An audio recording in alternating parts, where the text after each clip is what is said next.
오늘 말씀의 제목은 진리를 옳게 분별하는 분별력을 키우자.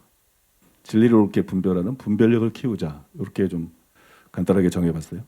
여러분들이 목사가 되기를 원하는 사람인데 목사의 가장 중요한 자격이 뭔지 아세요? 목사의 가장 중요한 그 요건이 뭘까요? 필수적인 자격 요건. 디도서 1장 9절에 보니까 믿본 말씀의 가르침을 그대로 지켜야 하리니. 그래서 나 옛날에 이 말씀이 수수께끼 같더라고. 뭔 얘기인지 모르겠어요. 믿본 말씀이 뭐지? 그죠? 뜬금없이. 참 어려워요, 성경이.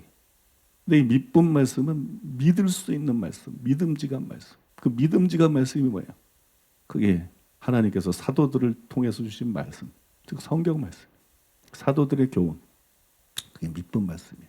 신약 성경, 이게 믿본 말씀, 믿음직한 말씀, 믿을 수 있는, 신뢰할 수 있는 그 성경의 그 가르침을 그대로 지켜야 된다.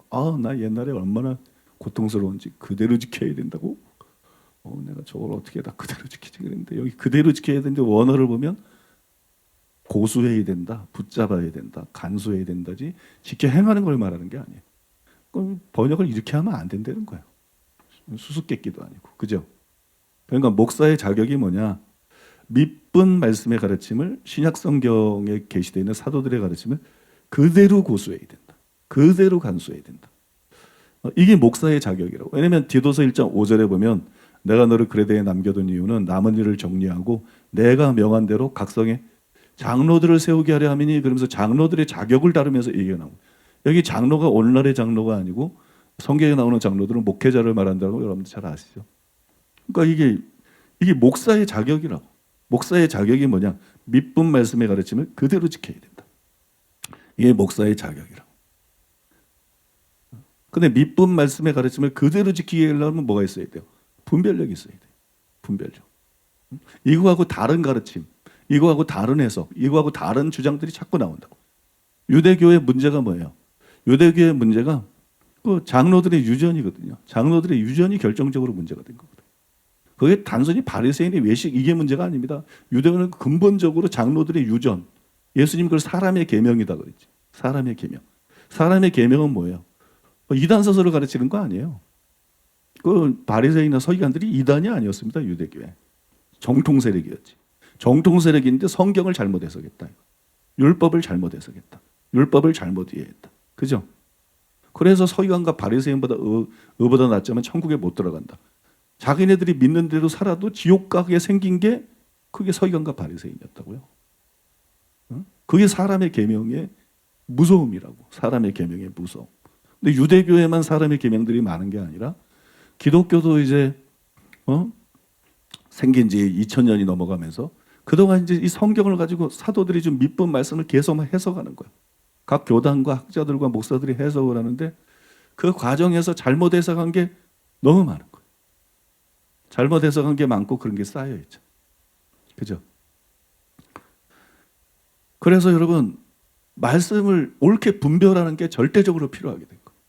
진리를 옳게 분별하는 거. 그게 절대적으로 필요하게 된 거예요. 그래야 제대로 된 목사가 되는 거예요. 그래야 제대로 된 목회를 할 수 있고 제대로 된 교회를 세울 수 있는 거예요. 그래서 바울이 디모데에게 한 권면이 오늘만큼 필요한 때가 없어요. 절실하게 필요한 거예요. 디모데후서 2장 15절에 보니까 너는 진리의 말씀을 옳게 분별하며 부끄러울 것이 없는 일꾼으로 인정된 자로 자신을 하나님 앞에 드리기를 힘쓰라. 진리의 말씀을 옳게 분별하는 거. 이 일이 여러분 목사에게 절대적으로 필요한 일이 된 거예요. 왜 그렇습니까? 목사는 딴 거 아니에요. 목동이에요. 꼴을 먹이는 자예요. 베드로에게 내 어린 양을 먹이라, 내 양을 먹이라. 그죠? 영의 양식을 공급하는 자. 그러니까 제대로 된 목사가 되기 위해서는 진리를 분별하는 게 절대적으로 필요한 거예요. 근데 어떻게 우리가 진리를 그러면 옳게 분별할 수가 있느냐? 성경 해석의 알파가 지혜라면 성경 해석의 오메가가 뭐냐? 분별력입니다. 분별력. 성경 해석의 알파는 지혜고 성경 해석의 오메가는 분별력입니다. 신학자들에게는 남다른 지식과 지혜가 있어요. 그래서 일반 목사들이 생각해낼 수 없는, 알아낼 수 없는, 일반 목사들이 해석해낼 수 없는 그런 성경 해석을 하죠. 그런 수준으로 성경 해석들을 막 합니다. 그런데 이 신학자들의 해석이 일치가 되면 좋은데 그게 아니라 신학자들의 해석이 굉장히 다양해요. 그럼 그 중에 하나는 맞고 나머지는 틀렸다는 얘기거든. 그죠? 분별력이 절대적으로 필요하게 된 거.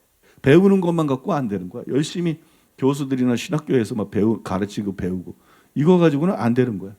응? 이런 거 가지고는 안 되고 분별력이 절대적으로 필요하게 됐어요. 서로 막 해석들이 다르니까 다양한 견해들이 있으니까 분별력이 절대로 필요하게 됐죠.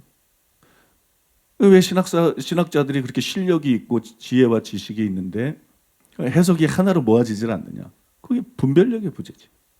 저는 신학자들의 가장 큰 문제가 그거라고 생각해요. 지식도 있고 지혜도 있어.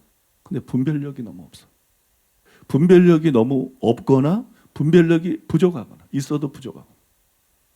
그러니까 이 해석이 일치가 안 되는 거야. 결국 일치된 거를 못 끌어내는 거야. 다양한 해석들이 나오는 거야. 목회자들이나 설교자들을 보면 지혜 없는 사람들이 많아요. 이런 사람들의 설교는 들을 게 없어.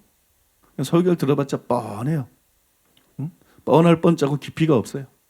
반면에 유명한 설교자들 중에는 지혜 있는 사람들이 또 많이 있죠. 근데 이 지혜 있는 설교자들의 상당수의 문제가 뭐냐? 지혜는 있는데 분별력이 없어. 그게 저는 한국의 강해 설교자들에게 두드러지게 나타나는 거라고 생각합니다. 분명히 성경의 진리는 칼빈주의가 아니야. 근데 우리나라의 대표적인 강해 설교자들은 전부 칼빈주의야. 지혜는 있다, 지식은 있다. 근데 분별력이 없어서 그걸 분별해내지를 못하는 거야. 분별해내지를 못하는 거야. 그래서 칼빈주의, 비성경적인 칼빈주의 설교를 평생 하다가 죽는 거예요. 평생 하다가 원로 목사가 되고 죽는 거예요. 학자들도 마찬가지. 그걸 못 벗어나는 분별력이 없는 사람들이 얼마나 많은지 몰라요. 사람들한테 정말 필요한 것은 단순히 지식적이고 지혜로운 설교가 아니에요. 7번 단련한 은같이 분별된 순수한 하나님의 말씀입니다. 순전한 하나님의 말씀. 사도 바울이 이렇게 말했죠. 고린도후서 2장 17절에서 우리는 수많은 사람들처럼 하나님의 말씀을 혼자 받게 하지 아니하고 그 순전함으로 하나님께 받은 것 같이 하나님 앞에서와 그리스도 안에서 말하노라. 수많은 사람들이 하나님의 말씀을 혼잡게 하고 있다. 하나님 말씀에다 뭘 섞었다는 거야. 자기 생각, 교리, 전통, 잘못된 해석들. 그런데 바울은 뭐라 그랬어? 우리는 바울과 바울의 동력자들은 순전함으로 하나님께 받은 것 같이 하나님 앞에서 그리스도 안에서 말하노라. 요런 설교를 해야 된다는 거예요. 요런 설교. 요런 설교를 해야 정말 여러분 영혼들이 살아나는 거예요. 또 요런 설교를 해야 정말 사람들이 변화가 되는 거예요. 그런 진리를 해야 사람들을 살리고 변화시킬 수 있습니다. 그러면 단순히 지식과 지혜를 넘어서서 분별력이 있어가지고 하나님의 말씀을 순전하게 선포하는 그런 메신저가 되려면 어떻게 해야 되느냐? 성경 열심히 읽어야 되죠. 뭐 지혜 달라고 기도도 해야 되고 좋은 책들도 많이 봐야 되고 이런 건 기본적인 것이고 그래서 그런 것들은 일단 뭐 다 아는 거니까 제쳐놓고 어떻게 해야 되느냐? 첫째로는요. 이런저런 논리에 끌려다니지 말고 결정적인 증거를 포착해야 돼. 이런저런 논리에 끌려다니지 말고 결정적인 증거를 포착해야 된다. 학자들이 서로 다른 주장을 하잖아요. 서로 다른 해석들을 막 내놓잖아요. 한 사람이 첫째, 둘째, 셋째, 넷째 뭐 이런 이유로 내 해석이 맞다. 또 한 사람은 또 다른 주장을 하면서 첫째, 둘째, 셋째, 넷째 뭐 이런 이유로 내 해석이 맞다. 이렇게 막 주장합니다. 이 학자의 글을 읽으면 이 학자가 맞는 것 같고 저 학자의 글을 읽으면 다 무식한 사람들이 아니고 똑똑한 사람들이니까 뭐 저 학자가 맞는 것 같고 그래서 사람들이 이제 두 글을 읽고 비교해 보면서 좀 더 설득력이 있는 쪽으로 기울죠. 그러면 이거를 말씀 분별이라고 생각한다. 이게 착각이라는 거예요. 이건 말씀 분별 아니라는 거예요. 그거는 어줍잖은 그냥 자기 판단을 한 것이지. 이게 여러분 진짜 말씀을 옳게 분별한 게 아니라는 거예요. 학자들이 주장하는 근거들 중에 자세히 살펴보면 결정적인 근거가 있고 결정적이지 않은 근거가 있어요. 결정적인 근거가 있고 결정적이지 않은 근거가 있다. 예를 들어 보겠어요. 이제 앞으로 우리가 성경을 해석하면서 배울 건데 계시록 하면서 배울 건데 새하늘과 새 땅이 갱신이냐 창조냐 이런 문제가 있습니다. 그럼 이걸 갱신으로 봐야 되냐 창조로 봐야 되느냐? 전도서에 보면 이런 말씀이 있죠. 땅은 영원히 있도다. 땅은 영원히 있도다. 땅이 영원히 있으니까 갱신이다. 없어지지 않으니까 그걸 이제 갱신한 거로 봐야 된다. 말이 되죠. 그죠? 말이 되죠. 실제로 이 말씀 가지고 갱신을 주장하는 그런 설교들을 제가 과거에 많이 들었던 것 같아요. 근데 이거는 증거는 증거인데 결정적인 증거가 아니에요. 왜? 전도서는 교훈을 주기 위한 것이고 인생들은 계속 가지만 사람이 태어나고 죽고 가지만 이 인생들에 비해서 땅이 영원히 있다 그러는 것이지 그냥 땅이 영원히 있다는 걸 말한 게 아니에요. 그러니까 인생들과 비교해서 말을 한 거라고. 그러니까 이거는 증거처럼 보이지만 사실은 결정적인 증거가 아니라는 거예요. 그러니까 이런 증거는 100개가 있어도 소용이 없다. 이런 증거는 1000개가 있어도 들으면 맞는 것 같지만 진짜 증거가 아니다. 그럼 결정적인 증거는 뭐냐? 예수님이 그랬어요. 천지는 없어지려니와. 천지는 없어지려니와 내 말은 없어지지 아니하리라. 예수님이 그냥 단도직입적으로 말했어요. 천지는 없어진다. 그죠? 천지는 없어질 것이다. 근데 내 말은 천지가 없어져도 없어지지 않을 것이다. 이거는 결정적인 증거예요. 뭐 다르게 볼 수가 없어요. 그죠? 그러니까는 상대적인 증거가 있고 결정적인 증거가 있다는 거예요. 말씀을 분별하려면 그 차이를 정확하게 자기가 판단할 수 있는 능력이 있어야 된다는 거예요. 또 하나 예를 들어 보겠어요. 두 증인에 대해서. 두 증인이 교회다 이렇게 주장하는 사람들은 여러 가지 주장을 합니다. 근데 최근에 제가 비일의 책을 읽어보니까 비일은 뭐라 그랬느냐. 보통 두 증인의 모델이 모세하고 엘리야인데 두 증인의 모델이 모세하고 엘리야인데 두 증인이 행한 것을 보면 모세 역할을 하는 사람이 있고 엘리야 역할을 하는 사람인 게 아니라 그들이 그랬어요.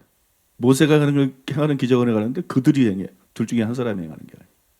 또 엘리야가 행하는 기적을 행하는데 그들이 행해. 그러니까는 그 두 증인이 모세와 엘리야 또는 모세와 엘리야와 방불한 사람이라는 해석이 틀렸다. 두 증인은 교회다. 굉장히 그럴싸하죠. 그런데 이건 절대적인 증거가 아니에요. 이게 왜 절대적인 증거가 아니냐? 여러분 생각 한번 해보세요. 모세가 엘리야가 한 일을 못하겠어요? 무슨 모세가 능력이 있어서 하는 거예요? 그가 하나님의 사람이고 하나님이 모세를 수준 높게 사용하는 건데 모세같이 쓰임받은 사람이 엘리야가 행한 기적을 하나님이 그를 통해서 행하게 하려면 못하겠어요? 엘리야 같은 수준으로 쓰임받은 선지자가 모세가 행한 기적을 하나님 그를 통해서 하려고 하면 못하겠어요? 그럼 그런 수준의 두 종류의 두 증인이 나온다는 얘기지. 그죠? 그러니까 이게 증거 같으면서도 사실은 결정적인 증거가 아니에요. 그럼 결정적인 증거는 뭐냐? 그게 아니고 그 다음에 지진이 일어난다는 거야. 응? 지진이 일어나고 그 다음에 7,000명이 죽는다는 거. 그런데 그 지진은 실제 사건인 거예요. 7,000명이 죽은 것도 7,000명이 무슨 영적 의미가 있는 게 아니라 실제 사건인 거예요. 근데 그 사건을 다루면서 두 증인 얘기가 나오는 거예요. 그럼 이게 실제면 이것도 실제라고 봐야 되는 거예요. 이게 결정적인 증거라는 거예요. 이거는 결정적인 증거다. 그 다음에 또 하나는 두 증인이 1260일 동안 예언하잖아요. 전 3년 반 동안 예언하는데. 근데 우리가 이 후 3년 반, 전 3년 반이 실제로 모름이 하는지를 다니엘 70일의 예언을 바탕으로 해서 분명하게 분별을 했죠. 그래서 뭐 이필찬이나 이런 분들이 착각하고 있는 것처럼 이게 교회 시대를 말하는 게 아니고 실제로 전 3년 반이나 후 3년 반을 말하는 거다. 그러면 교회는 전 3년 반에만 존재하는 게 아니죠. 그러니까 이거를 교회다. 이렇게 보는 해석은 잘못된 해석이래요. 그죠? 이거는 전 3년 반에만 땅에 내려와서 활동한 누군가를 얘기하는 것이지 이게 여러분 시대를 초월해서 전체 교회를 말한 거 절대로 아니라는 거예요. 이런 게 결정적인 증거라는 거예요. 예를 들면 이런 게 결정적인 증거다. 그러니까 저는 해석을 하면서 이제 많은 학자들의 주장을 보면서 이게 결정적인 증거가 아닌가. 그거를 항상 찾아요.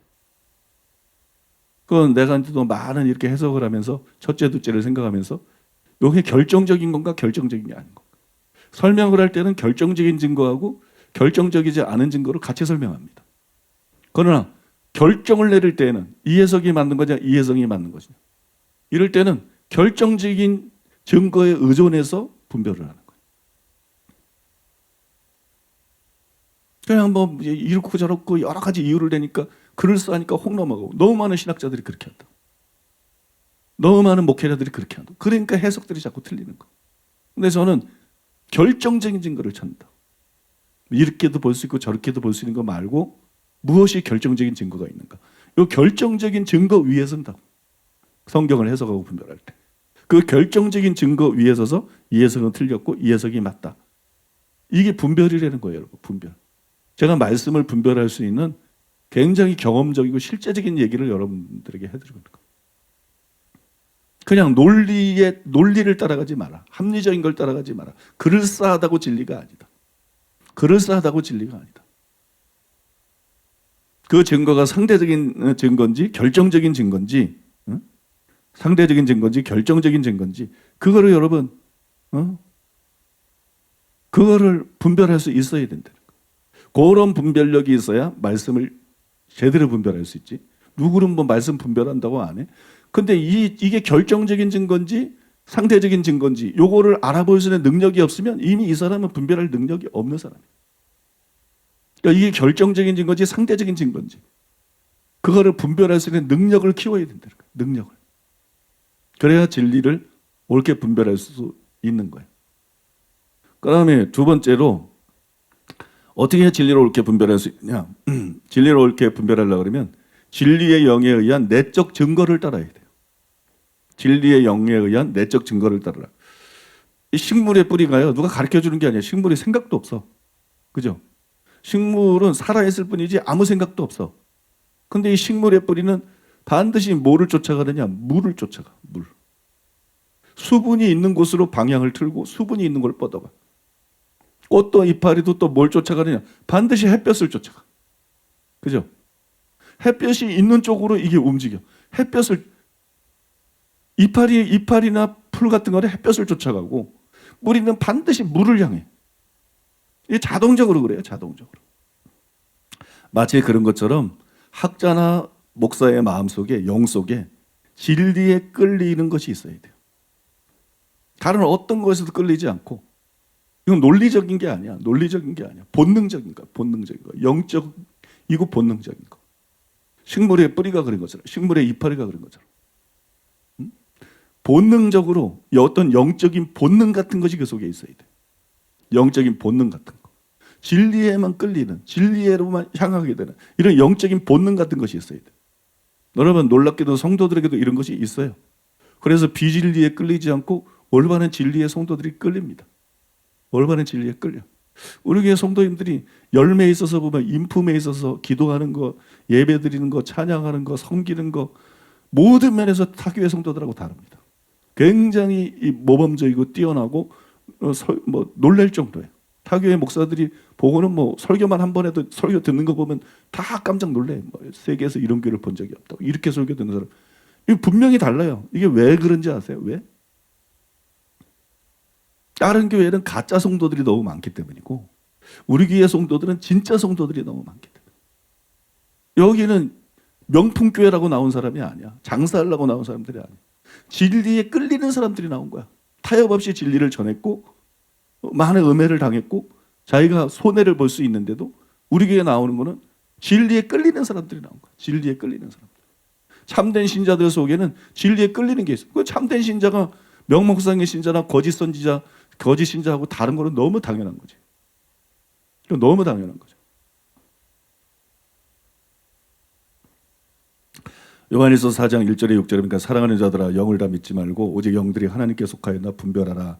많은 거짓 선지자가 세상에 나왔습니다. 이로써 너희가 하나님의 영을 알지니 곧 예수 그리스도께서 육체로 오신 것을 시인하는 영마다 하나님께 속한 것이요 예수를 시인하지 아니하는 영마다 하나님께 속한 것이 아니니 이것이 곧 적그리스도의 영이니라. 오리란 말을 너희가 들었거니와 지금 벌써 세상에 있느니라. 자녀들아 너희는 하나님께 속하였고 또 그들을 이기었나니 이는 너희 안에 계신 이가 세상에 있는 자보다 크습니다. 그들은 세상에 속한 거로 세상에 속한 말을 하며 세상이 그들의 말을 듣느니라. 우리는 하나님께 속하였으니 하나님을 아는 자는 우리의 말을 듣고 하나님께 속하지 아니한 자는 우리의 말을 듣지 아니하나니 진리의 영과 미혹의 영을 이로써 아느니라. 영들을 다 믿지 말라. 영들이 하나님께 속하였나 시험하라. 하나님께 속한 자가 있고 마귀에게 속한 자가 있는데 세상에 속한 자가 있는데 하나님께 속한 자는 우리 말을 듣고 세상에 속한 자들은 적그리스도 거짓 선생들의 말을 듣는다. 근데 이거를 어떻게 하느냐 그러면 성도들이 그렇다는 거예요. 성도들이 이걸 어떻게 성도들이 알고 참된 사도와 하나님의 종들의 말을 듣고 거짓 선생들의 말을 듣지 않고 그들을 따르지 않는가. 진리의 영이 그 속에 있기 때문이다. 저들 속에는 미혹의 영이 있지만 참된 신자들 속에는 진리의 영이 있기 때문에. 성령이 임함으로 신자 되는 거 아니에요? 성령으로 거듭나신 진리의 영이 그 속에 있기 때문에. 그래서 그들은 본능적으로 진리에 끌린다는 거. 참된 신자는 본능적으로 진리에 끌린다. 그러니까 우리 교회는 어떤 이유로 왔든지 진리를 사모하는 마음이 없다. 그 사람은 우리 교회 잠깐 놀러 온 거야. 그 사람은 우리 교회 신자가 못 돼. 뭐 단순히 예언에 끌려서 왔다, 치유에 끌려서 왔다, 집회에 끌려서 왔다. 뭐 그건 우리 교회 진짜 신자가 아니야. 그 사람들은 어느 정도 있다가 다 떠나게 돼 있어. 근데 진리에 끌려서 오는 사람. 그리고 그 진리의 중요성을 잃어버리지 않는 사람. 그런 사람은 죽어도 우리 교회를 안 들어. 우리 교회 완전히 뿌리를 내려. 그게 완전히 토박이가 됩니다. 여러분, 진리의 영이 그 속에 있으면 진리에 끌리는 게 있다고. 이게 성도들에게도 있다는 거. 이게 그 성도가 참된 신자가 되게 하느냐, 거짓 신자가 되게 하느냐, 그걸 결정하는데, 목회자 속에 그 속에 없다. 그건 성도 자격도 없는 게 목사가 된 거야. 진리에 영적으로 본능적으로 끌리는 게 그 속에 없는 목사들이 얼마나 많은지 몰라. 이거는 가짜 목사들이야.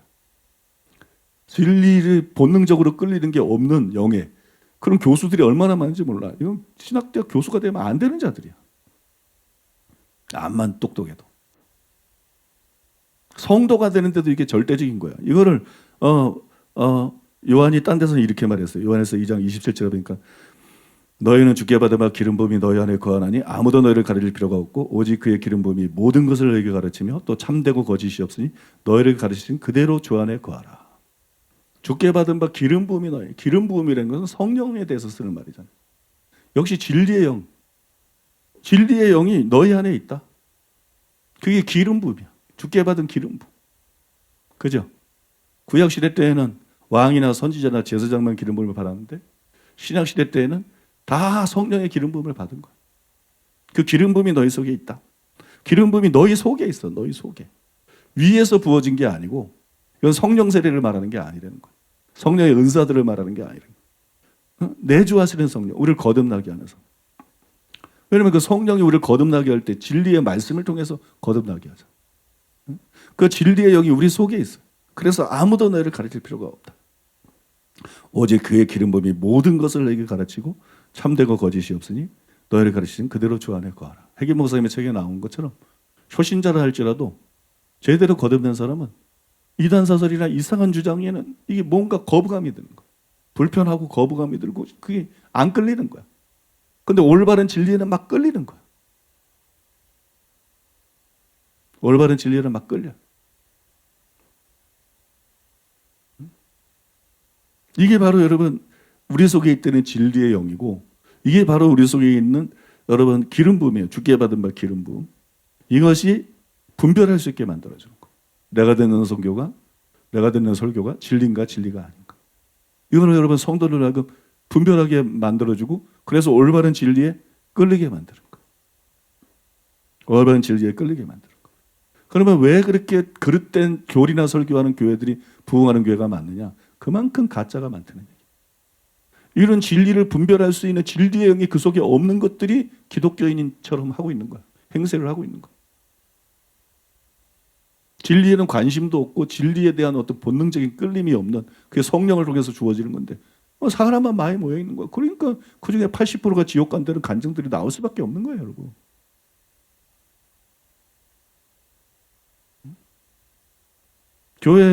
교회의 상황을 우리가 이걸 통해서 다 이해할 수 있는 거예요. 왜 교회가 지금 이런 상황인지, 이런 현실인지.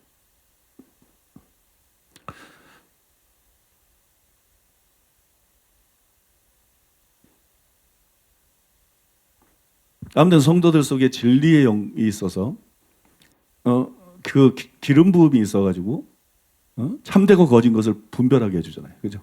그래서 진리에는 끌리고 비진리에는 이렇게 거부감이 느끼게끔. 말씀의 은사라는 게 뭐냐? 말씀의 은사는 다른 거 아닙니다. 성령은 모든 걸 갖고 있어. 성령의 모든 은사는 성령이 나눠주는 거. 성령님이 갖고 계신 능력을 나눠주는 거. 성령은 모든 걸 갖고 있어. 그런데 어떤 사람에게 성령이 갖고 있는 능력을 강하게 부어주면 그게 은사인 거예요. 그게 어떤 분야든. 그래서 성령은 진리의 영이야. 근데 성도들에게 임하는 진리의 영은 은사가 아니에요. 그건 본능적이고 젖을 빨게 하기 위한 거예요. 영의 양식을 먹고 살고 자라게 하기 위한 것이죠. 믿습니까? 그런데 성도들에게 임한 진리의 영 수준이 아니고 그거보다 갑절, 그거보다 칠갑절로 성령이 진리의 영으로 그에게 임하는 거예요. 성령이 진리의 영으로 그에게 강하게 임해요. 이게 말씀의 연사입니다. 말씀의 연사는 다른 거 아니에요. 성령이 성도들에게 임하는 것보다 갑절 혹은 칠갑절로 진리의 영으로 임하는 거예요. 이게 말씀의 연사예요. 이렇게 진리의 영이 강하게 임할 때 비로소 여러분 영으로 진리를 분별하는 게 가능해지는 거예요. 신학자들이 다 머리로만 분별하려고 그러니까 실패하는 거예요. 유명한 강해설 교제자들이 큰 교회 목사들이 왜 칼빈주의조차도 이 기본적인 것째 분별을 못하나? 한 번 구원은 영원한 구원이 아니라는 이런 ABC부터 이게 구분이 안 되나? 왜 성령의 은사에 대해서 거부감 가질 이유가 뭐가 있어? 잘못 사용하는 게 문제지. 사모해야 돼. 왜 이런 기본적인 것부터 안 되나? 머리로 자꾸 분별해서 그래요. 머리로. 영으로 분별을 해야 되는데 머리로 분별해서. 그래서 진리의 영이 강력하게 임해야 비로소 여러분 영으로 진리를 분별하는 게 가능한 거예요.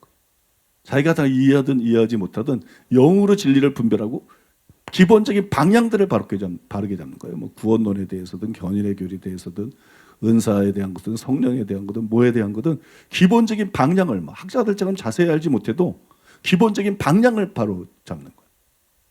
뭐 칭의에 대해서 다 설명 못해도 회개해야 된다. 행함 있는 삶 믿음 가져야 된다. 그래야 천국 간다. 이해가 되십니까, 여러분? 뭐 성령의 은사에 대해서 다 설명 못해도 은사 터부시한 거 잘못된 거야. 꿈 환상 예언 터부시한 거 잘못된 거야. 이건 성령이 약속하신 거야. 이건 우리에게 필요한 거야. 이해되십니까? 이런 기본적인 방향이 학자들도 안 된 사람들이 많아. 왜냐하면 이 사람은 영의 사람이 아니야. 암만 유명하도 이건 영의 사람이 아니야. 진리의 영이 강하게 임해야 되는데 진리의 영은 강하게 임하지 않고 그냥 똑똑한 사람이야. 지식이 많고 지혜가 많은 사람이야. 그래서 그럴싸한 해석들하고 막 책들을 학자들 중에 상당수가 여기에 속합니다. 그런데 진리의 영이 강하게 임하지 않았어. 그래서 영이 진리에 끌리는 이 끌림을 통해서 분별하는 게 불가능해. 그게 안 돼요. 그런 사람이 목회자들 중에도 그런 사람들이 너무 많아. 너무 많아. 저는 여러분 설교를 듣거나 책을 읽을 때 이런 경험을 굉장히 어렸을 때부터 했어요. 내가 주일학교 때부터 이런 경험들이 실제였어. 나는 다 이해하지 못해. 근데 어떤 거는 끌려. 어떤 거는 안 끌려. 그냥 방향을 알아. 자세히는 몰라.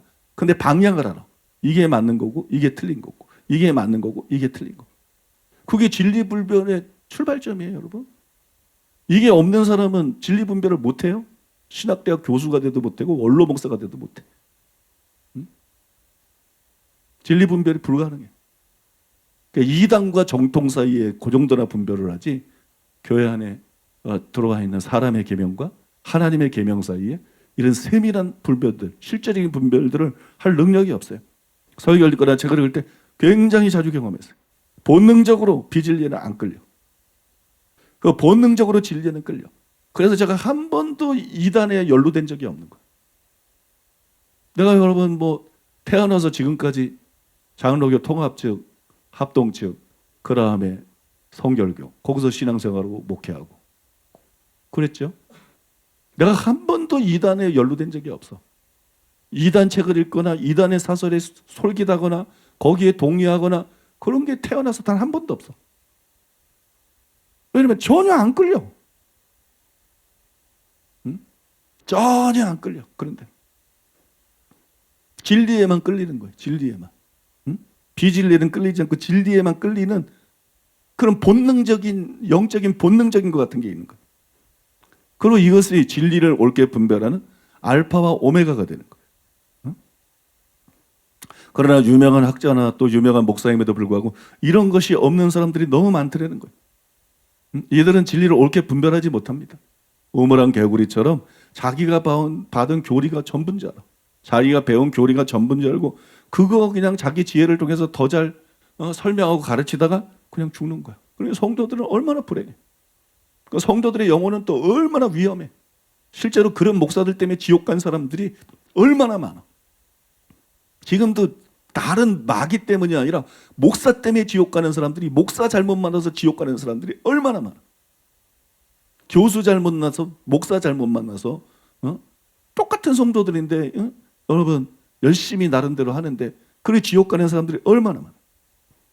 예수님이 소경이 소경인도 하면 둘 다 구렁텅이에 빠진다. 그 문맥을 보면은요, 그 소경이라는 말을 어디서 썼느냐? 유대교 안에 있는 사람의 계명을 가르치느냐, 예수님처럼 하나님의 계명을 가르치냐. 바리새인의 누룩을 조심해라, 사두개인의 누룩을 조심해라. 사람의 계명, 교리 가르치는 자를 소경이라 그런 거예요. 오늘날도 똑같은 거예요. 그냥 장로교 교리를 가르치는 거, 그냥 뭐 루터교 교리를 가르치는 거, 그냥 어떤 이게 진짜 성경적인지 아닌지 제대로 분별할 능력이 없어. 그냥 배운 대로 그냥 교리를 가르치는 거. 이게 소경대 인도자예요. 그런 사람들을 조심하라는 거야. 왜냐면 그런 사람들을 따르다가는 지옥에 던져질 수도 있으니까. 영원히 멸망할 수도 있으니까. 그런 위험성이 다분히 있으니까. 그 교회들 안에도 열심히 신앙생활을 청구하는 사람들이 있겠지만 그 위험성이 너무 크니까. 그런 사람들을 조심하라는 거야. 우리가 그들의 전철을 밟지 않으려면 바리새인이나, 옛날에는 바리새인이나 사두개, 오늘날은 그냥 교리만 가르치는 자들, 오직 믿음, 회개, 행함 있는 산 믿음을 부정하는 오직 믿음을 말하는 거. 그런 유형의 오직 믿음, 구원파적인 오직 믿음, 그죠? 그 다음에 뭐 한 번 구원은 영원한 구원.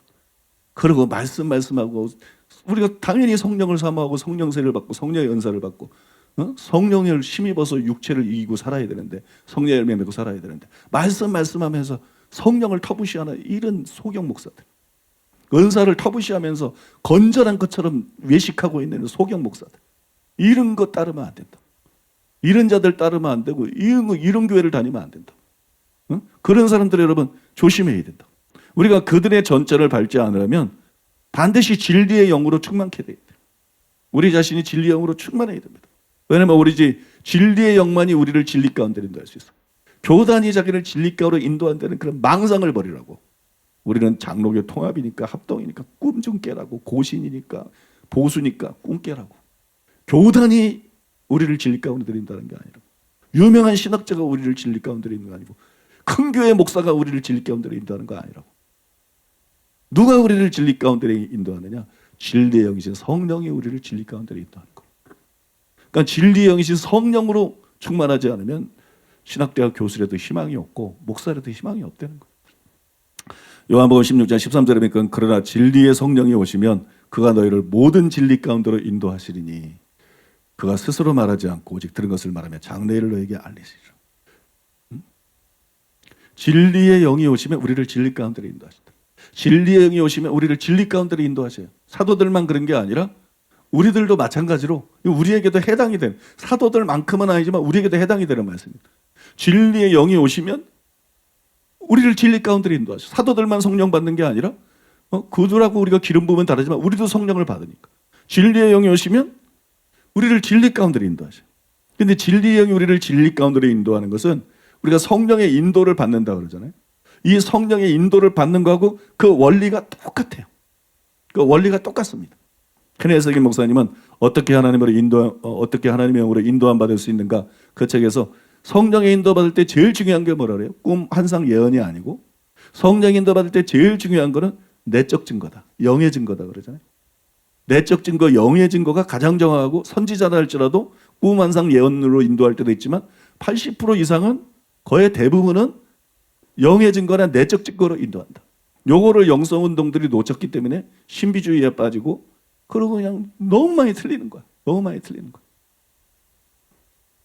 너무 많이 틀리게 됐죠. 그런데 우리 가운데, 우리를 진리 가운데로 인도하시는 성령도, 우리를 진리 가운데로 인도하시는 것도 이 성령의 인도라는 거예요. 우리가 영의 증거, 내적인 증거로 성령의 인도를 받아야 되잖아요. 그런 삶을 살아야 되는데, 우리를 진리 가운데로 인도하시는 것도 성령의 인도다. 성령은 지혜와 총명의 신이요 모략과 재능의 신이에요. 그러니까 모략이라는 게 카운셀러잖아요. 모사가 된다. 우리가 어떤 선택이 필요할 때 우리에게 방향을 가르쳐 주시는, 그걸 우리를 올바로 선택할 수 있게 만들어주는, 그게 바로 여러분 모략과 재능의 영이에요. 모략과 재능의 영. 그러니까 성령이 우리를 인도해 줄 수 있다는 거예요. 어떤 결정을 내려야 되는지 어떤 선택을 내려야 되는지 우리를 인도해 줄 수 있다는 거예요. 근데 성령은 지혜와 총명의 신유 모력과 재능의 신뿐만 아니라 또 성령은 진리의 영이신 거예요. 성령은 또 진리의 성령이에요.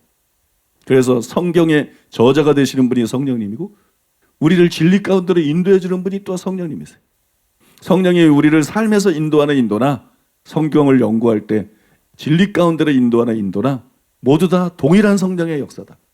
모두 다 동일한 성령의 역사다. 그리고 여기에서 우리를 삶에서 인도를 하든지 뭐 진리 가운데로 인도하든지 그 결정적인 역할을 하는 게 뭐냐? 그게 내적인 증거다. 그게 내적인 증거고 그게 바로 영의 증거다. 그게 가장 결정적인 역할을 한다는 거예요. 내적인 증거는 성경 해석도 그래요. 뭐 요한계시록 해석하거나 어떤 거 막 그냥 천사의 방문을 받고 막 입신을 하고 막 환상을 보고 그건 대부분 잘못된 거예요. 그렇게 해서 제대로 가르침 받은 사람이 거의 없어. 그런 데서 이단들이 막 튀어나와서 성령이 우리를 어떻게 진리 가운데로 인도하지 모르기 때문에 무조건 신비적인 현상이나 체험을 원하게 되고 잘못된 길로 가는 것이죠. 우리를 인도할 때 꿈과 환상과 예언으로 인도할 때 있지만 그거는 한정적인 것이고 80% 이상은 우리를 내적인 증거, 영의 증거로 성령께서 인도하십니다. 믿습니까? 맨날 환상만 쫓아가는 사람 잘못된 사람이야 무조건. 맨날 예언만 받고 예언만 따라가는 이 잘못된 사람이야. 성령의 인도를 따라가야 돼. 성령의 인도. 지난번에도 말씀드렸지만 왜 구약에는 그렇게 정확한 선지자들이 있었는데 지금은 세계를 통틀어도 정확한 선지자가 없는가? 그런 선지자가 필요 없는 시대이기 때문에. 성경에 나오는 선지자는 구약의 선지자하고 좀 다른 거야. 오중복음에 나오는 선지자들. 사도와 선지자들이 교회에 터라 그랬어. 이 선지자들은 그런 계시를 받는 일도 있지만 또 말씀에 정통한 사람들인 거야. 그래서 사도와 선지자들이 교회에 터라고 바울의 에베소서 2장 20절에서 말한 거 아니겠어요? 여전히 꿈이 있고 환상이 있고 예언이 있고 계시가 있어. 그러나 구약의 왕들은 절대적으로 선지자의 인도를 받았잖아. 백성들도 절대적으로 선지자의 인도를 받았죠. 지금은 그런 시대가 아니야. 우리 각자에게 성령이 와 계셔. 그리고 그 성령님이 영의 증거로 내적인 증거로 80% 이상을 우리를 인도하죠. 우리는 여러분 선지자의 인도를 받는 게 아니라 성령의 인도를 받는 거예요. 그래서 구약 시대 같은 선지자가 안 나오는 거예요. 그래서 구약 시대 같이 그냥 그 선지자가 말하면은 그냥 전쟁에서 무조건 이기고 그 사람이 말을 하면 무조건 문제가 해결이 되고 그 사람이 말 안 들으면 무조건 병이 나고 그런 선지자가 없잖아. 그런 선지자가 왜 하나님이 능력이 없어서 안 일어나는가? 구약시대 때 이렇게 했는데 왜 안 일어나? 지금은 그런 시대가 아니라는 거야. 성령님이 우리를 인도하는 시대라는 거야. 여러분 믿습니까? 그러니까 그런 선지자를 기대하지 말라는 거야.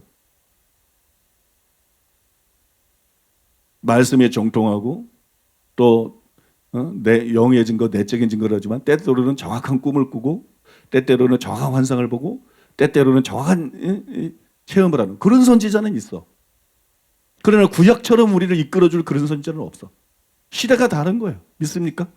시대가 다른 거예요.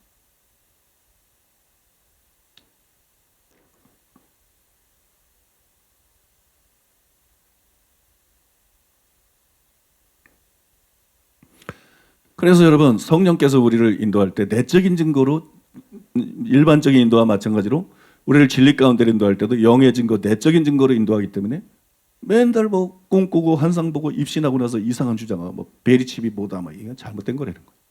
믿습니까? 거기서 이단이 나오고 거기서 사이비가 나오고 거기서 굉장히 이렇게 이상한 것들이 나오기 때문에 그런 것 쫓아가면 안 된다는 거예요. 내적 증거라는 것은 어떤 해석에는 거부감을 느끼게 만들고 어떤 해석에는 공감을 느끼게 해줍니다. 그래서 성경 해석의 방향타 역할을 해요. 방향을 잡게 만들어줘. 내적 증거가 있다 해서 성경을 뭐 세부적으로 다 갑자기 깊이 깨닫거나 알게 되는 건 아니야. 해석할 수 있게 되는 건 아니야. 그러니까 성경 해석의 맨 처음에 방향타 역할을 해. 그뿐만이 아니라 이제 결정적인 증거를 발견하고 원만한 이해에 이르렀을 때 이를 확인해주는, 이를 내적으로 확인해주는 역할을 합니다. 그래서 여러분 성령이 주시는 내적 증거야말로 성경 해석의 알파와 오메가다. 그렇게 말할 수 있어요. 성령이 주시는 내적 증거가 성경 해석의 알파와 오메가다. 처음에는 방향을 잡게 해주고 우리가 막 연구합니다. 결정적인 증거를 발견합니다. 그리고 뭐 연구하고 그리고 깨닫습니다. 그 마지막에 내적 증거를 주시는 거예요. 이것이 옳다는, 이것이 맞다는. 믿습니까? 그래서 성경을 깨닫고 또 진리를 분별하는 것에 그 알파 오메가가 뭐냐? 그것이 여러분 성령이 주시는 내적 증거다. 이게 분별력의 핵심이라는 거. 이게 분별력의 핵심이다. 다 분별하려고 그러는데 왜 진리를 이렇게 제대로 학자들조차 분별하지 못하느냐? 터무니없는 말을 하는 학자들이 많거든. 삐딱한 학자들이 한둘이 아니야. 성령의 은사에 대해서 삐딱한 학자들이 한둘이 아니야. 실력 있는 학자 중에서도. 왜 이것이 이렇게 되느냐? 이게 분별력의 핵심인데, 이게 분별력의 핵심인데, 이 성령께로부터 오는 이런 내적 증거가 그들의 영 속에 없대요. 지식만 많지, 지혜만 많지. 성령께로부터는 내적 증거가 없기 때문에 어떤 학자들이, 수많은 학자들이 아예 방향을 잘못 잡아. 칼빈주의로, 은사중지론으로. 그죠? 아예 방향을 잘못 잡아. 또 여러분 세부적인 해석에 들어가서도 진리를 제대로 분별하지 못하고 여러분 엉뚱한 얘기들을 하는 경우가 많은 것이에요. 그래서 진리의 영이신 성령께로부터 오는 이 내적 증거를 정확하게 받을 수 있는 그런 능력을 갖추려는 거예요. 그런 능력을 갖춰야 비로소 올바른 성경 해석이 가능해진다는 것이에요. 그래야 여러분 올바른 해석이 가능해집니다. 제 경험에 의하면 이렇게 내적 증거를 통해서 확인을 거친 것이 참 진리예요. 내적 증거를 통해서 방향을 잡고 내적 증거를 통해서 확인을 거친 것. 아무리 설명이 그럴듯하다 할지라도 내적 증거가 따르지 않아서 뭔가 찜찜하고 확신이 되지 않은 것은 진리가 아니에요. 그건 바른 성경 해석이 아니에요. 그래서 저는 내가 할 수 있는 방법대로 모든 것을 다 분석을 하고 비교를 하고 생각을 하지만 결국 내적 증거가 따르느냐 안 따르느냐. 거기 굉장히 민감합니다. 내적 증거가 따르지 않으면 결론을 안 내려. 내적 증거가 따라야 이게 바른 해석이다. 비로소 여러분 결론을 내리게 되는 거예요. 왜냐하면 우리를 진리 가운데 인도하는 것은 내 지성이 아니라 성령이시기 때문에. 성령이시기 때문에. 그러므로 기필코 성령으로부터 오는 내적인 증거를 발전시켜야 돼. 그래야 진리를 옳게 분별할 수가 있습니다. 그럼 이제 결론인데요. 결론인데 그러면 어떻게 해야 진리의 영으로부터 오는 내적인 증거를 발전시킬 수 있는가? 이게 중요하겠죠. 어떻게 해야 내가 진리의 영으로부터 오는 내적 증거를 발전시킬 수 있는가? 먼저 진리의 영으로 충만해야 돼. 진리의 영이 내 속에 충만해야지 나를 진리 가운데 인도하지. 진리의 영으로 충만하지 않으면 안 되죠. 학자들의 맨점이 지혜와 지식으로는 충만한데 헬라어는 잘하는데 영어도 잘하고 독어도 잘하는데 진리의 영으로 기도 안 하고 진리의 영으로 충만하잖아요. 이게 문제잖아요. 여러분 진리의 영으로 충만해야 돼. 또 진리의 영을 인정하고 의지해야 돼. 자기 지혜 지식을 믿는 교만이 학자들에게 너무 강하다. 자기 학벌, 자기 지식, 자기 능력, 자기 판단력을 어줍지 믿는 이런 교만 때문에 그냥 갈팡질팡하는 거야. 자기 생각 따라서, 자기 판단 따라서 이런 오류도 나오고 저런 오류도 나오고 이런 해석도 나오고 저런 그러니까 뭐 합일점들이 별로 없는 거야. 진리의 영을 인정하고 의지해야 됩니다. 그리고 진리의 영이 주는 내적 증거를 자주 경험해야 돼. 그래서 진리의 영에 대해서 익숙해져야 돼. 이게 진리의 영인지 그냥 내가 기분이 좋은 건지 그냥 내가 확신하는 건지 그걸 구분할 수 있어야 돼. 영으로 즉각 구분할 수 있어야 돼. 진리의 영이 주는 내적 증거를 자주 경험함으로써 그래서 그 내적 증거에 익숙해져야 되고 그 내적 증거에 예민하게 돼야 돼. 예민하게 돼야 됩니다. 저 같은 경우에는 어느 때 그런 경험들이 많아요. 계시록 해석할 때도. 뭔지 몰라. 근데 영으로 느껴. 이거 아니야. 여지껏 다 연구해서 결론을 내려놨는데 갑자기 이거 아니야. 그리고 형체도 없어. 생각으로도 어떤 형체도 없어. 근데 요거야. 아무것도 없어. 근데 이게 아니고 아무것도 없어. 요거야. 그게 영으로 느껴지는 거야. 영으로. 그러면 그 다음날 아침에 일어나면 갑자기 요거야 느꼈던 게 풀어져. 이게 내가 어제 영으로 느꼈던 그거야. 단어 하나도 떠오르는 게 없어. 근데 영으로 요거야 하고 느낀 게 있어. 근데 그 다음날 아침에 일어나면 갑자기 일어나서 묵상하고 있는데 그게 쫙 풀어져. 내가 어제 영으로 느꼈던 게 이거구나. 영으로 내가 어제 느꼈던 게 이거구나. 요한계시록 해석하면서도 그걸 여러 번 경험했어요. 지금 내가 오늘 이 설교를 왜 여러분하고 할까요? 응? 우리 허장 목사님 내가 얘기했잖아요. 지혜가 있다고. 그런데 분별력이 따르지 않는 게 흠이다. 그래서 분별력이 따르지 않으면 대성하지 못한다. 한계가 명백해진다. 분별력을 길러야 된다. 그래야 진짜 말씀의 종이 된다. 그건 알아. 그건 문제야. 답을 가르쳐야 될 거 아니에요? 식사하고 얘기하는데 지금 나는 이 얘기를 한 거예요. 지금 나는 이 얘기를. 그럼 이 얘기를 왜 해서? 영에서 나와서 하는 거야. 영에서. 이걸 어떻게 하느냐? 영으로 하는 거야. 이걸 영으로 하는 거야. 그리고 내가 영으로 하는 거야. 이게 굉장히 중요하다는 거. 응? 이게 굉장히 중요하고 허장 목사님뿐만 아니라 많은 목회자들, 신학자들 정말 말씀을 옳게 분별해서 올바른 주님의 메신저 종이 되기를 원하는 많은 사람들에게 이게 도움이 될 것이다. 이 중요성을 영으로 하는 거야. 영으로. 그러니까 그냥 밥 먹으면서 그냥 하는 얘기야. 밥 먹으면서 그냥 한 얘기인데 녹음해라. 그리고 내가 다시 정리해서 말을 하는 거야.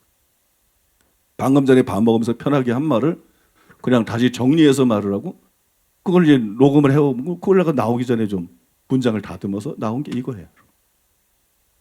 이게 막 머리로 막 파헤치고 이러는 게 아니야. 그냥 영에서 흘러나오는 거야. 그리고 영으로 하는 거야. 내가 어떻게 허장 목사가 더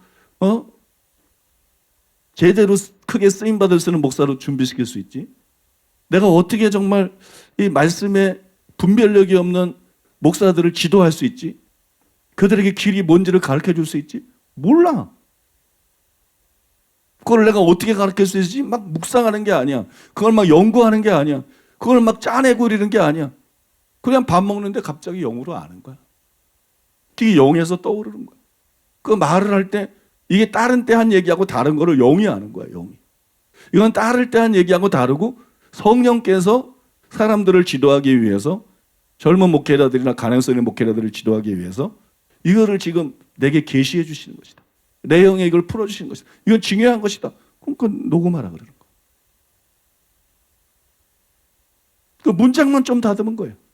문장만 좀 다듬어서 지금 오늘 여러분들하고 나눈 것이에요. 이렇게 영의 발전이 돼야 된다니까. 영이. 응? 영이 영의 증거에 대해서 굉장히 민감하고 영이 영의 증거에 대해서 굉장히 익숙해야 돼. 내가 뭐 때문에 내가 뭐 때문에 밥 먹다가 녹음해라. 나는 또 수양강 갈 때도 그래. 가고 이제 부목사님들랑 타고 수양강 가잖아요. 밤에 또 오잖아요. 그럼 나 아무 때나 그래. 차 타고 가다가 녹음 준비하세요. 녹음 준비하세요. 그거 그냥 녹음해. 내가 그때 성경을 연구하고 가느냐? 그거 아니야. 그냥 차 타고 그냥 경치 보고 가는 거야. 근데 영에서 떠오르는 거야. 영에서 올라오는 거야. 영에서 계시가 임하는 거야. 영에서 말씀이 풀어지는 거야. 그러면 정확하게 그 순간을 아는 거야. 아, 이거는 성령의 가르침이구나. 이건 기름 부음이 가르쳐 주는 거고. 이거는 성령의 인도구나. 이게 진리구나. 그러면 녹음해라. 수양관에서도 그래. 그냥 가만히 있다가 갑자기 녹음하세요. 산에 가다가도 그래. 가만히 있다가 녹음하세요. 왜? 영의 증거에 대해서 굉장히 민감해진 거야. 어렸을 때부터 영의 증거를 받고 영의 증거를 통해서 수십 년 동안 말씀을 가르치면서 이제는 영의 증거에 대해서 굉장히 민감한 거야. 뭐 의문의 여지가 없는 거야. 잠자다가도 영의 증거에 대해서 굉장히 민감해진 거야. 그게 말씀을 분별할 수 있는 분별력의 근원이 되는 거야. 말씀을 분별할 수 있는 분별력의 근원. 그럼 이해가 되세요? 그러니까 여러분 영의 증거를 이건 자꾸 듣는 것밖에 없어. 자꾸 듣는 것밖에. 자기가 성령님을 의지하고 진리를 사모하고 묵상하고 막 씨름하면서 자꾸 성령께로부터 이 영의 증거로 오는 해석을 자꾸 들으면 들을수록 이게 내 생각인지 아닌지 막 선명해지는 거예요. 이게 내 생각인지 아닌지 혼에서 나오는 것인지 영에서 나오는 것인지 이게 성령님이 나에게 말씀하는 거 아닌지 이게 성령님이 나에게 말씀하는 거라도 중요도가 다 틀려. 이게 얼마나 중요한 것인지 이게 어느 정도 중요한 것인지 그냥 순식간에 그냥 자동적으로 아는 거야. 자동적으로. 그냥 본능적으로 아는 거야. 항상. 그래서 그런 것들을 통해서 저를 성령께서 진리 가운데로 인도하시는 거예요. 학자들이 도달하지 못하는 진리의 영역으로 유명한 목사들이 도달하지 못하는 진리의 영역으로 끊임없이 저를 인도하시는 거예요. 그래서 제 설교가 생전처럼 듣는 설교가 되고 희한한 설교가 되면서도 철저하게 성경적인 설교가 되고, 그게 제가 천재라서 그런 게 아니야. 에이트. 그게 제가 천재라서 그런 게 아니고 바로 여러분 이런 성령의 진리의 영이신 성령의 내적 증거, 영의 증거에 민감해졌기 때문이에요. 그게 수십 년을 거쳐서 그게 발전하고 또 발전하고 발전해가지고 이제는 밥 먹다가 뭐 농담하다가 말씀이 올 때도 많아. 그냥 재밌어서 농담하는데 갑자기 영에서 말씀이 깨달아지고 올라오고.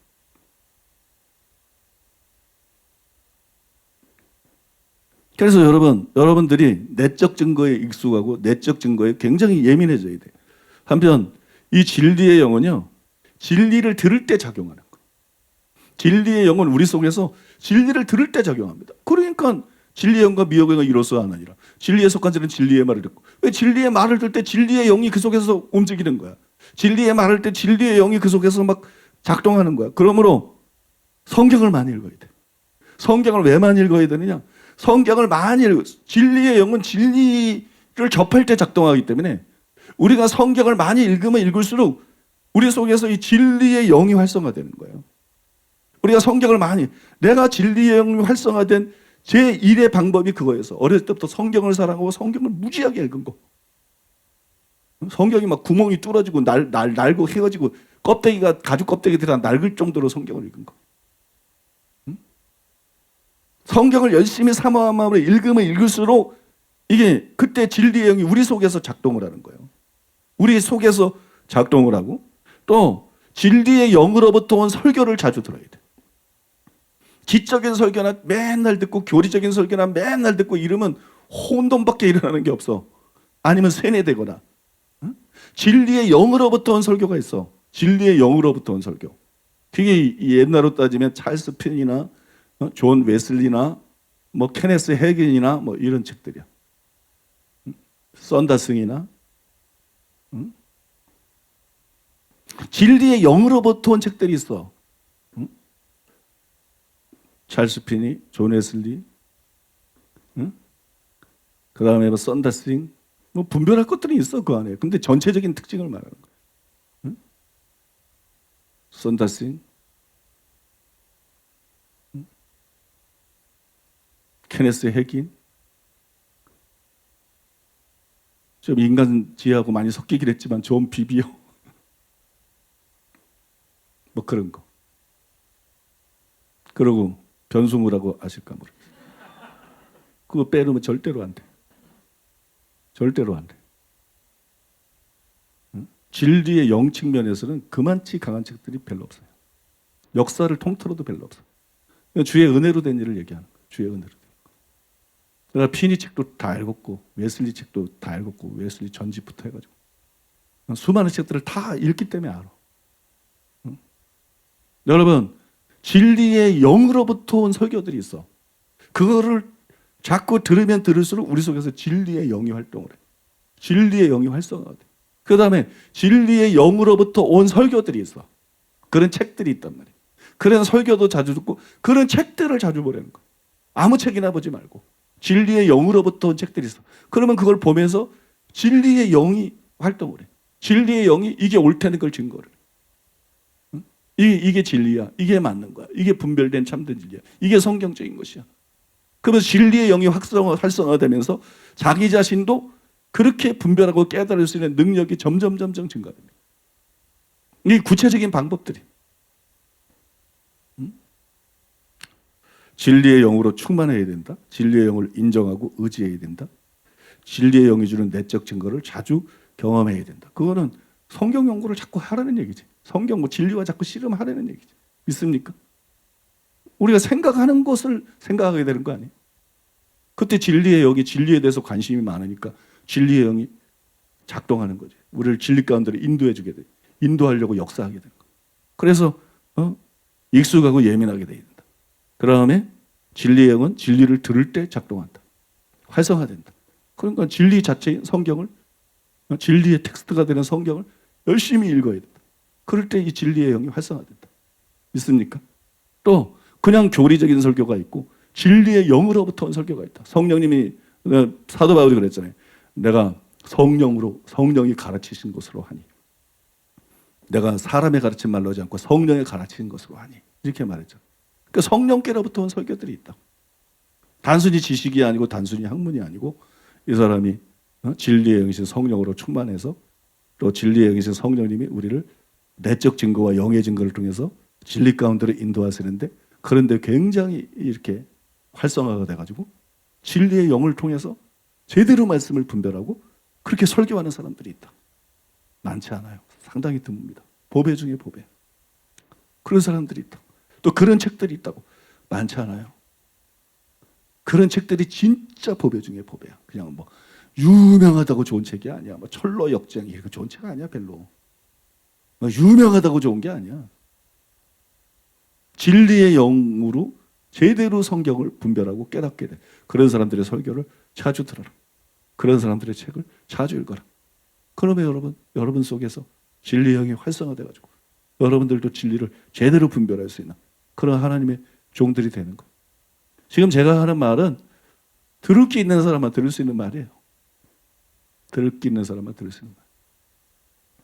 또 이제 정말 제대로 된 진리를 선포하는 하나님의 종들이 그래서 종교 개혁에 앞장서기를 원하는 이 시대 교회들 개혁하는 데 앞장서기 원하는 그런 목회자들, 그런 학자들, 그런 신학생들에게 지침이 되고 도움이 되라고 드리는 말씀인데 여러분 제가 한 말씀들을 잘 기억하시고 그대로 해서 여러분 속에서 진리를 위한 하나님의 놀라운 종들이 나오게 되기를 바랍니다.